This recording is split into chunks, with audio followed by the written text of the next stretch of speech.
আন্তরিকভাবে শ্রদ্ধা জ্ঞাপন করছি এবং এই শ্রদ্ধা ভরে আমরা প্রথমেই আমরা 1 মিনিট নীরবতা পালন।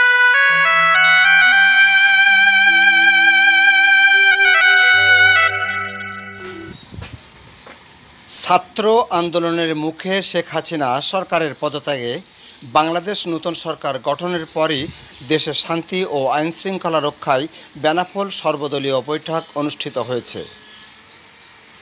যশোর ৪৯ বিজিবি ব্যাটালিয়নের অধিনায়ক লেফটেন্যান্ট কর্নেল উপস্থিতিতে এই বৈঠক অনুষ্ঠিত হয়।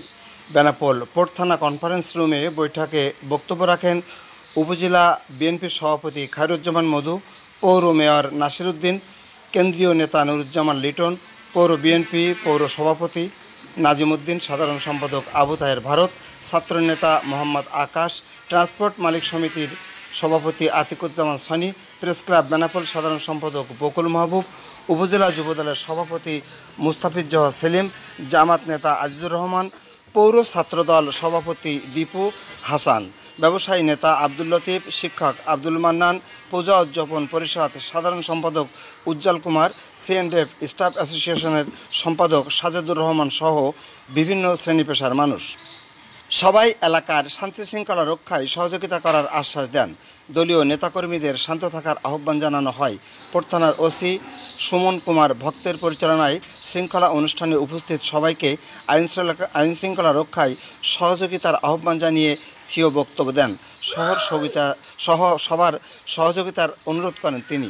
এলাকাতে যে থানাগুলো আছে এই থানাগুলোতে বিজিবি মোতায়েন করা হয়েছে। স্থানীয় পুলিশ এবং সর্বসাধারণের নিরাপত্তা নিশ্চিত করতে যেন একসাথে কাজ করা যায়, তাদেরকে সহযোগিতা করা যায়। আমাদের সকলে আমরা চেষ্টা করছি যাতে করে দ্রুত আইন শৃঙ্খলা রক্ষার উন্নতি হয়। এই আইন শৃঙ্খলা রক্ষা করতে যে আমরা যদি একে অপরকে যদি সহযোগিতা না করি তাহলে কিন্তু আমরা নিজেরাই বোঝার হব বা নিজেরাই করব। সো এই ব্যাপারে কিন্তু আমাদেরকে সচেষ্ট থাকতে হবে। তো ভবিষ্যতে আমাদের সাথে আমাদের অনেক ইন্টারাকশন হবে, যোগাযোগ হবে।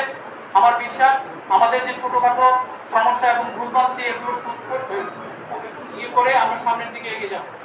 এখানে সবাইকে আসার জন্য ধন্যবাদ জানাচ্ছি এবং সকলকে আমাদের বিজেপির তরফ থেকে আন্তরিক অভিনন্দন জানিয়ে শেষ করছি। সবাইকে পর্যায় করবো আমরা এটা আসলে স্বীকারই করতে হবে যে আমাদের ভারত মুস্তাফিজুর সেলিম আমাদের সহ তারা যে নেতৃত্বে ওই মুহূর্তে তাদের দায়িত্বটা নেওয়া দরকার ছিল এবং তারা কিন্তু সঠিক দায়িত্ব নিয়েছে। আমরা কিন্তু প্রথম আমাদের নেতা অমিত আমাদেরকে বলেছেন কোনো কাজ নেই, প্রথম কাজ হচ্ছে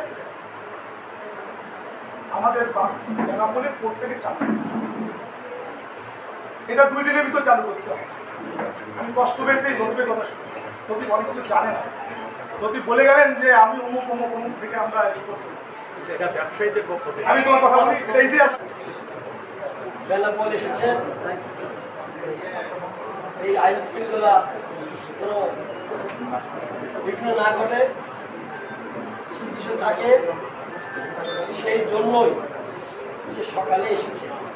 আমার মনে হয় নয়, কিন্তু তার পেছনে থেকে কোনো রকম কথাবার্তা না শুনে সে তার দায়িত্ব নিজ দায়িত্বে সেই বেনাপোল পৌর পরিচালনা করবে এবং এই জায়গাটায় বেনাপোল পৌর বিএনপি তার সার্বিক সহযোগিতা করবে। কারণ এখানে কাউকে দোষারোপ করার সুযোগ নেই যে আওয়ামী লীগ ওই করছে, বিএনপি ওই করছে, ছাত্রদল ওই করছে, যুবদল ওই করছে। আমরা শুনতে চাই না, আমরা বেনাপোলকে সুন্দরভাবে প্রচার করতে চাই। এই বলে আমরা বিভিন্ন বাজে কথাবার্তা কথা বলছি, লজ্জা পাই। যে কাজটা করা উচিত ছিল আমার আপামর জনসাধারণের, কিন্তু সেই কথা আজকের যে স্বাধীন এই ছাত্র আন্দোলনের রাজনীতি করেছে জান্নাতে সর্বোচ্চ আলামত দান করেন, তার জন্য আপনার প্রমাণ করছি ভাবে আমরা কাজ করতে পারি। এই ব্যাপারে প্রশাসন আমাদের পাশে থাকবে, তাহলে আমরা সমাজে যে অসঙ্গতি আছে সেই অসঙ্গতি দিতে পারবো। বেনাপোল সহ আশপাশে আমরা অনেক অসঙ্গতি দেখি। এখানে মাদকের একটা ব্যাপক একটা প্রকোপ আছে, এখানে আইন শৃঙ্খলা নিয়ে চাঁদাবাজি, টেন্ডারবাজি, দখল। আমি আমার ছাত্রদের নিয়ে এই দুষ্কৃতিকারীদের প্রতিহত শ্রদ্ধা রাখছি বিশেষ করে ছাত্র বৈষম্য যে আন্দোলন, তাদের আন্দোলনের মধ্য দিয়ে আজকে অধিকার প্রতিষ্ঠিত হয়েছে। আমি স্পেশালি তাদেরকে ধন্যবাদ জানাই। আমি জানাই দিচ্ছি যাতে করে কোনো ক্ষতিগ্রস্ত কেউ না হয়।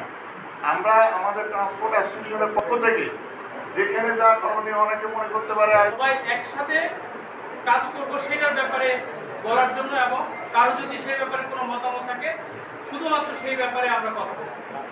তারপরে আমাকে কয়েক উচ্চার করে দিয়েছিল, আমাকে মিথ্যা কেস দিয়েছিল, অস্ত্রদের চালান করে আমাকে 17.5 বছর আমাকে জেল দিয়েছিল, আমাকে বাজায় রশি দিয়েছিল।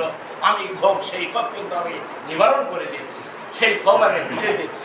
সুতরাং বন্ধুগণ, আপনাদের কাছে আমি বিনয় শুধু অনুরোধ করবো, দয়া করে শাসন থানার শান্তি শৃঙ্খলা রাখেন। ভিউয়ার্স, আমাদের ভিডিওটি পছন্দ হলে লাইক কমেন্টস করে আপনার মূল্যবান মতামত জানাবেন, শেয়ার করে সুযোগ করে দেবেন অন্যদেরকে দেখার। আর এই চ্যানেলে আপনি নতুন হলে এখনই করে নিন সাবস্ক্রাইব। ভালো থাকবেন সবাই, সবাইকে ধন্যবাদ। দেশ বিদেশের সব খবর জানতে, দেখতে, শুনতে, শিক্ষা, স্বাস্থ্য, যোগাযোগ, ভ্রমণ, বাণিজ্য ও বিনোদন সহ বিভিন্ন বিষয়ে সবার আগে সব প্রতিবেদনটি দেখুন ভয়েস অফ কলকাতায়।